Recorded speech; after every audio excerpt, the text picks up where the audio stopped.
Bienvenidos queridos estudiantes nuevamente a su aula virtual. El día de hoy vamos a avanzar el tema número 3, estudio de las cuentas del exigible. Este grupo de cuentas es fundamental en el manejo de la empresa y debemos desarrollar ciertas medidas de control y también de características que cumplen para su reconocimiento como tal. Ahora bien, las cuentas por cobrar vamos a registrar en la cuentas por cobrar sus aumentos o disminuciones. ¿Cuándo va a aumentar esta cuenta? En el momento que otorguemos créditos por la venta de bienes o servicios, en este caso sin garantía documentaria. Por tanto, representa el derecho de exigir a los clientes el pago respectivo, en los plazos y condiciones que se establezcan. Es decir, vamos a registrar al debe por las ventas al crédito de bienes o servicios y estas cuentas van a disminuir el momento que se haga la gestión de cobranza de los créditos otorgados en los plazos y condiciones establecidas. Vamos a clasificar las cuentas por cobrar en comerciales y las cuentas por cobrar no comerciales. Las comerciales son específicamente aquellas que se van a generar por el desarrollo de nuestras actividades, ya sea por la venta de bienes o servicios.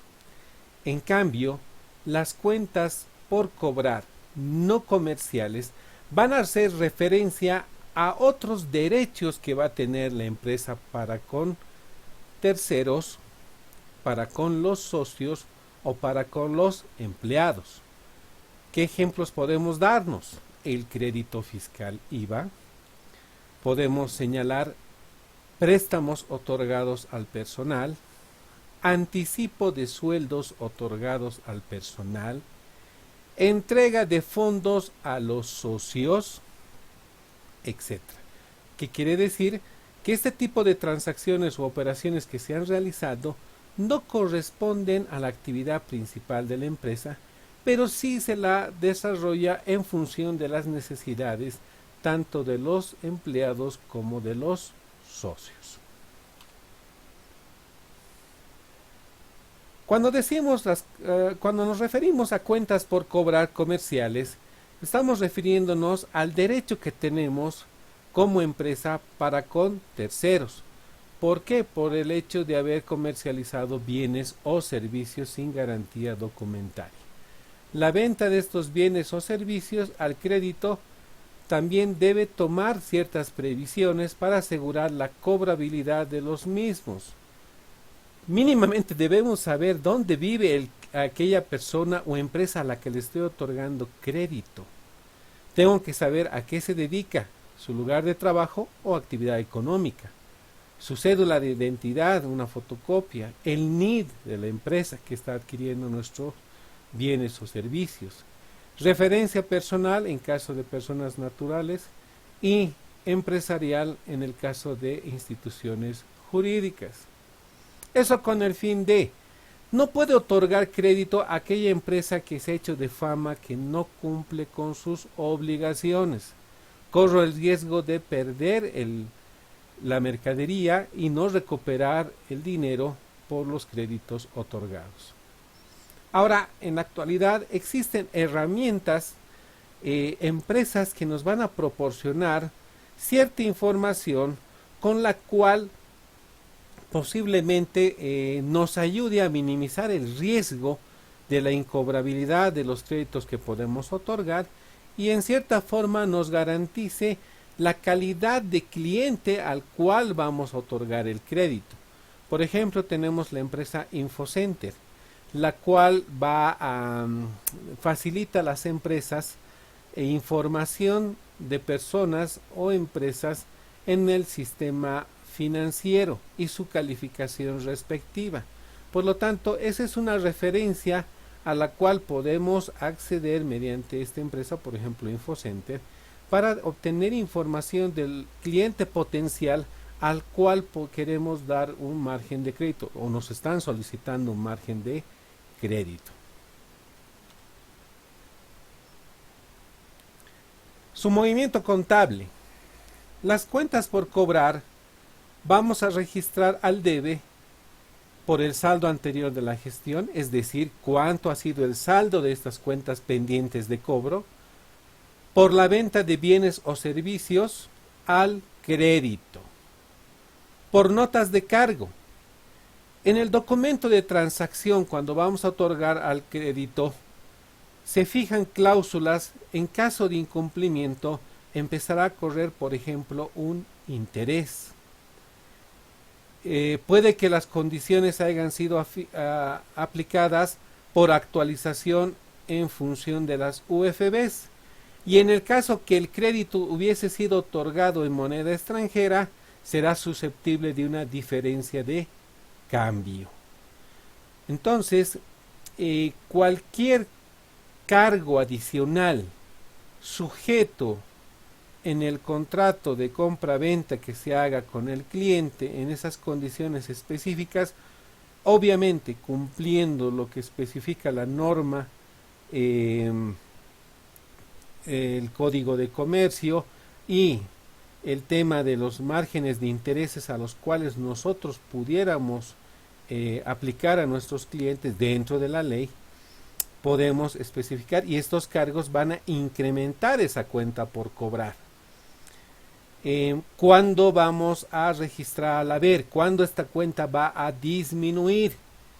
Principalmente cuando el cliente efectúe pagos parciales, haga la cancelación total de su deuda, o en el supuesto caso que,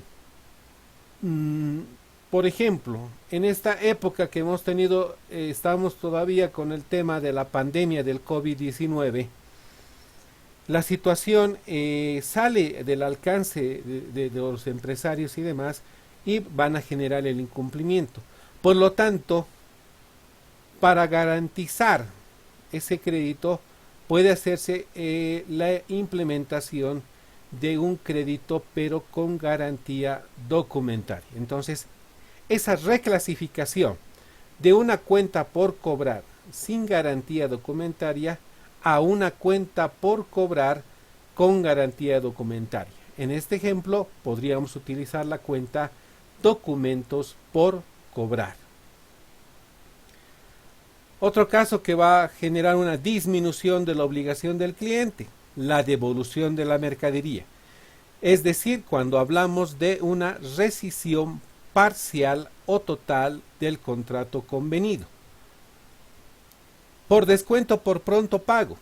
Dense la figura, yo le otorgo un crédito de 30 días, pero dentro del contrato podemos estipular una cláusula en la cual, si ellos cancelan hasta los 10 días posteriores al crédito otorgado, serán beneficiados de un porcentaje de descuento, por decirles un 3%.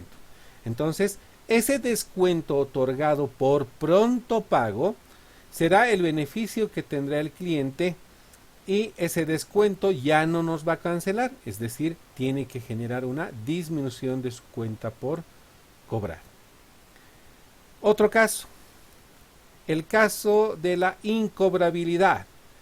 Cuando el cliente ha sido negligente en el cumplimiento de sus pagos e incluso ha llegado el problema hasta instancias legales, donde el juez respectivo ha dado lugar a que sí existe la deuda en beneficio de la empresa, pero por la negligencia del cliente no se está recuperando la misma. Por lo tanto, bajo esa evidencia, y si esto ha ido a un tema penal, incluso podemos meterlo a la cárcel al cliente, pero ni así posiblemente podamos recuperar la deuda. Esa deuda va a ser reconocida como una cuenta incobrable. Y en el avance de este tema vamos a analizar las diferentes metodologías que tenemos para el manejo de la incobrabilidad, tanto del aspecto tributario como de norma de contabilidad. Pero adelantándoles un poco, Si esta cuenta se ha declarado incobrable, algún momento tengo que castigar, es decir, debo llevarlo al gasto y la cuenta por cobrar va a disminuir. Otro caso, cuando procedamos a hacer los asientos de cierre de gestión.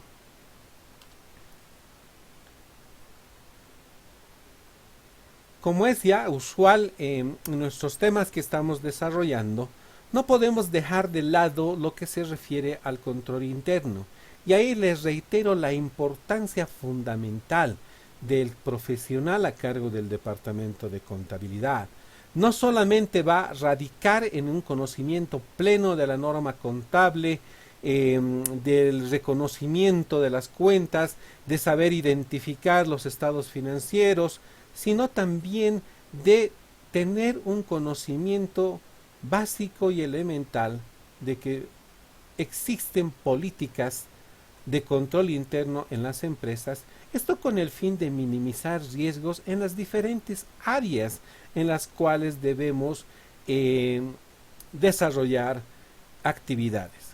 En este caso específico estamos hablando del departamento de ventas, cobranza, personal autorizado para el otorgamiento de créditos.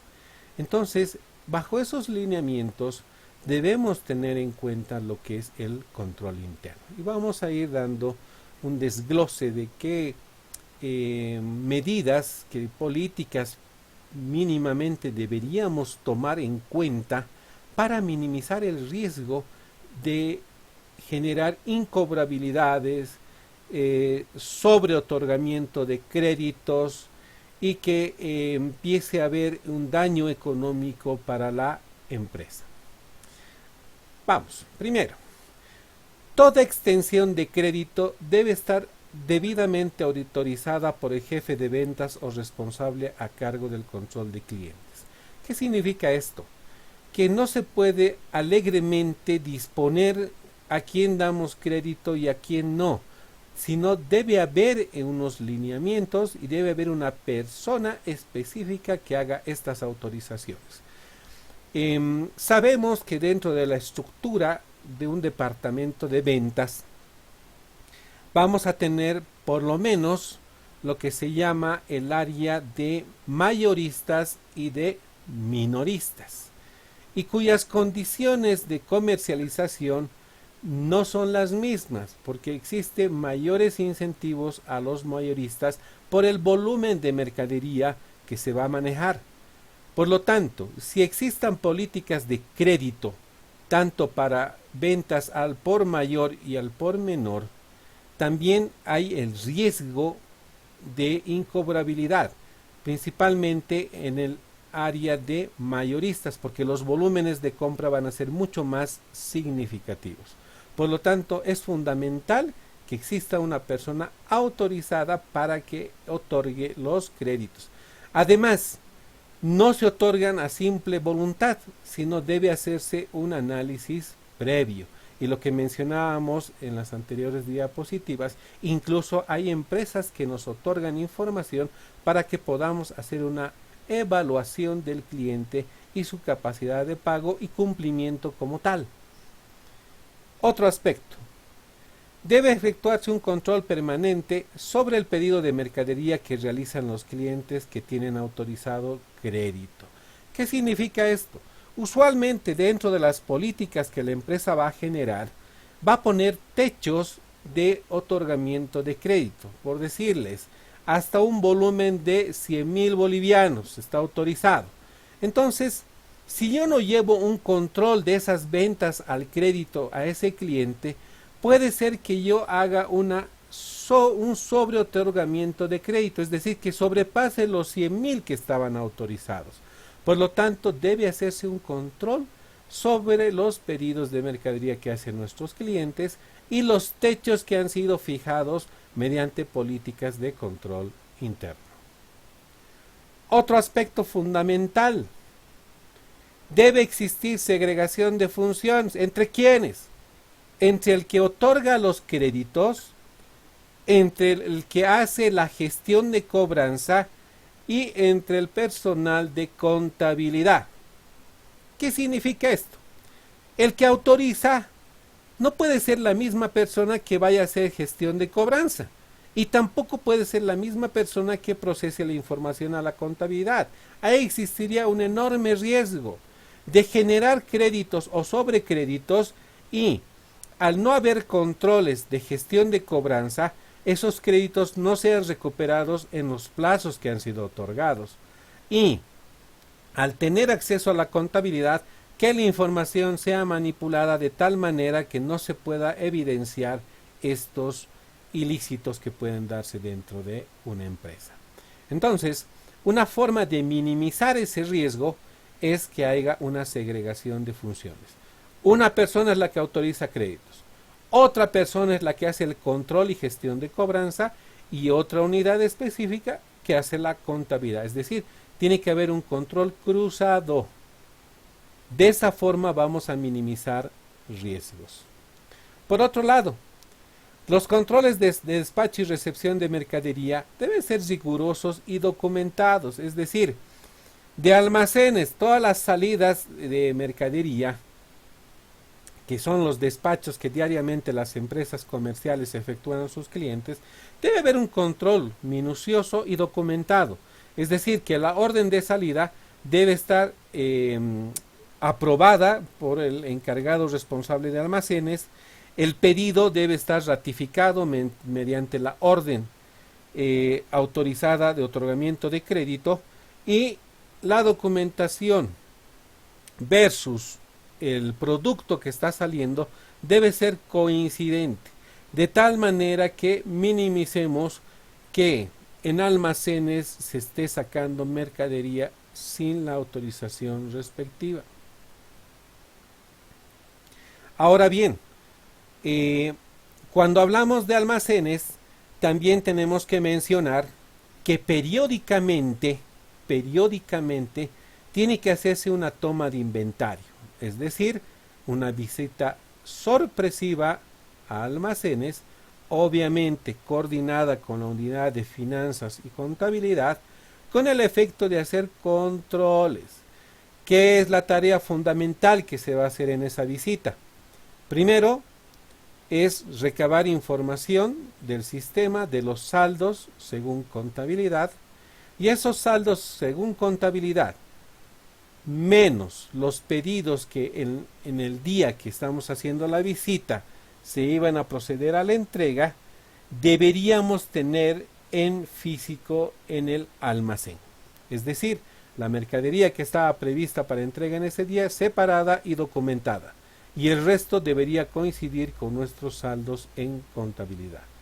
Diferencias de más o menos, es decir, de faltantes o sobrantes, se hará el análisis respectivo si es un error de registro o si evidentemente hay faltantes por otro tipo de situaciones que se pudieran presentar.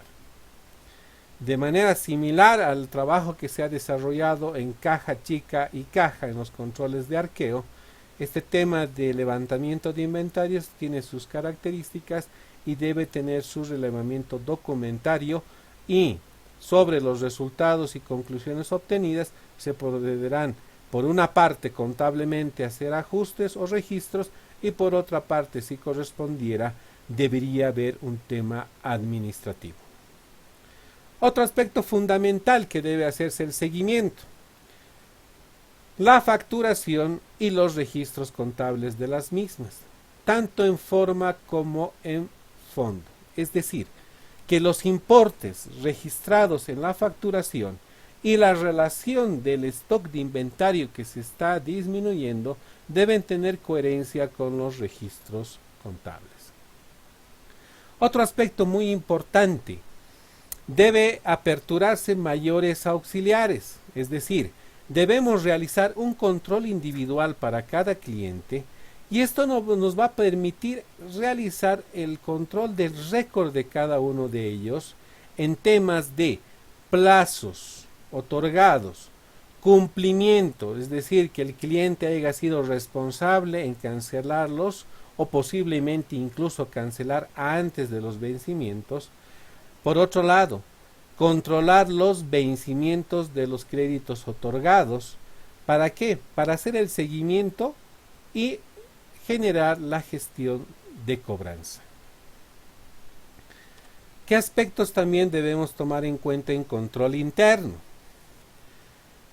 Debemos también estas cuentas por cobrar, mediante la herramienta de sus auxiliares, podemos hacer clasificaciones por plazos otorgados. Por ejemplo, ¿qué créditos han sido otorgados a 30 días, 60 días o 90 días? Y con el fin de controlar sus vencimientos. Otro aspecto importante, identificar las cuentas por cobrar cuyo plazo ha vencido, es decir, ya se encuentran en mora, para inmediatamente la unidad de cobranzas proceda a las gestiones respectivas. También debemos desarrollar las conciliaciones de las cuentas por cobrar principales y auxiliares. Efectuar controles adecuados sobre devoluciones, rebajas y descuentos. Es decir, al cliente que hemos vendido la mercadería, si hubiese hecho una devolución para controlar la disminución de esa cuenta por cobrar o los incentivos por rebajas y descuentos.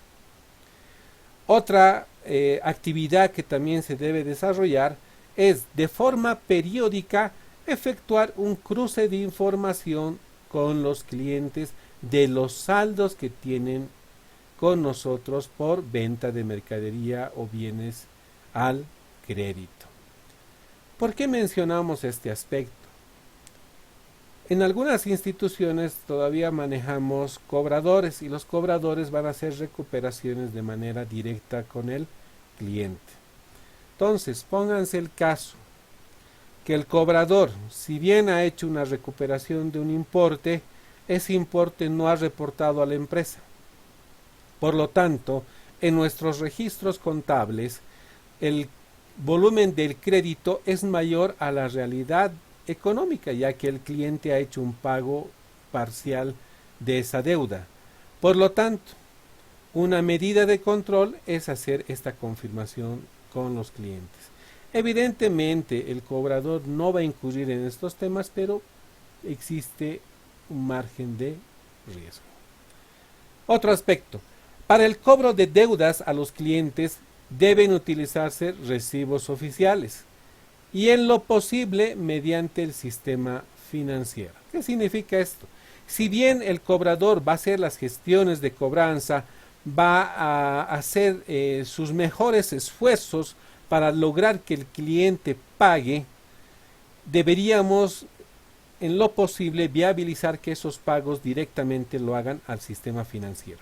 En la actualidad tenemos muchas herramientas que nos permiten manejar la banca por internet sin necesidad de hacer filas, colas en la entidad financiera de manera física y hacer las transferencias respectivas en las cuentas de la empresa. Ahora, las personas encargadas, primero, las que van a otorgar crédito, cobranzas, deben presentar garantía para poder postular este cargo. Por lo mencionado, sabemos que es un área muy delicada, porque al otorgar créditos a los clientes, existe el riesgo que entre el cliente y el encargado de otorgar créditos queden en acuerdos externos a las políticas de la empresa y empezar a hacer una sobrecarga de crédito a ese cliente en beneficio del cliente, otorgarle plazos mayores a la reglamentación que se tenga. Entonces, para minimizar esos riesgos y en caso de una incobrabilidad, es decir, de la imposibilidad de recuperar, vamos a tener a alguien que esté ahí como responsable y con la garantía que ha presentado podamos hacer la recuperación de esas incobrabilidades. De tal manera que, si se dan cuenta, el tener ese cargo también significa tener mucha responsabilidad, ser muy ético en el trabajo y súper responsable. ¿Por qué? Porque estamos presentando una garantía. Y si nosotros incumplimos nuestras funciones, será ejecutada la garantía en contra de nosotros y en beneficio de un tercero. Otro aspecto que se debe recomendar para el control interno periódicamente efectuar la rotación del personal. Es decir, el encargado de créditos, hacerlo rotar, que se vaya a cobranzas, cobranzas puede irse a contabilidad, alguien de contabilidad que cumpla el perfil para ser una persona que otorgue los créditos y de esa forma minimizar los riesgos. ¿Cuál va a ser su revelación en los estados financieros? Cuentas por cobrar va a pertenecer al grupo del exigible y el exigible pertenece al activo corriente del rubro del activo.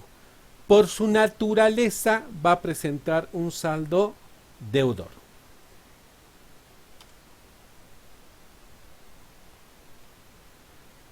Ahora vamos a visualizar un libro mayor que lo llamamos también analítico.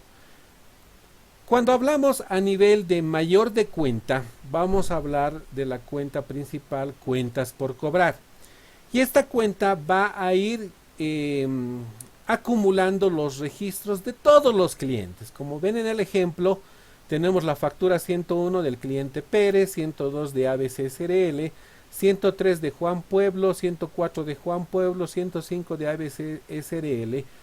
Entonces tenemos un conjunto de información que no nos permite hacer una identificación objetiva de cuál es el récord de cada uno de esos clientes, cuál es su comportamiento, cuáles las condiciones de crédito que han sido otorgadas. Entonces, para eso vamos a requerir una herramienta que se llama el libro auxiliar. El libro mayor auxiliar, ¿cuál es su principal función? Cada uno de los mayores auxiliares van a ir a conformar lo que es el mayor principal, el mayor de cuenta, en este caso de cuentas por cobrar. Pero, desglosado a nivel auxiliar, nos va a permitir agrupar las operaciones cliente por cliente. Y en el modelo de ejemplo que les doy, incluso podemos incluir otras columnas en las cuales nos dé una información complementaria específica del cliente sobre el cual estamos haciendo el control de su información. Para nuestro ejemplo, hemos hecho el desglose de las transacciones que se ha tenido con nuestro cliente ABC SRL y nuestro cliente Juan Pueblo, que lo tenemos en nuestra anterior diapositiva. ABC SRL y Juan Pueblo, pero de manera agrupada con todos los clientes. Entonces, en el caso del auxiliar, ¿qué nos va a permitir? Tener la información clasificada por cliente. Vamos a tener la información qué facturas hemos otorgado y en nuestro ejemplo el plazo, lo cual nos va a permitir, si decimos a 30 días, con la información de en qué fecha otorgado, puedo hacer el control del vencimiento de su crédito. ¿Para qué? Para proceder a las gestiones de cobranza. Y este otorgamiento de crédito, ya sea para el ejemplo de ABC SRL a 30 días o para el caso de Juan Pueblo a 15 días, va a depender de las políticas del otorgamiento de crédito que la empresa ha estipulado como tal. Previo análisis de cuál es el comportamiento de estos clientes en el sistema financiero, por ejemplo, mediante el uso de empresas que nos van a otorgar esa información. Entonces, cuando yo voy a manejar auxiliar, me va a permitir hacer el control de comportamiento de mi cliente. En nuestro ejemplo son las ventas que se han hecho, que se han realizado en el mes de junio y que dentro de los plazos otorgados todavía no han hecho los pagos parciales. Una vez que vayan cancelando, en este mismo mayor auxiliar se va a ir revelando esos pagos parciales, referenciándose al número de factura que se están cancelando y haciendo seguimiento de las condiciones del crédito otorgado.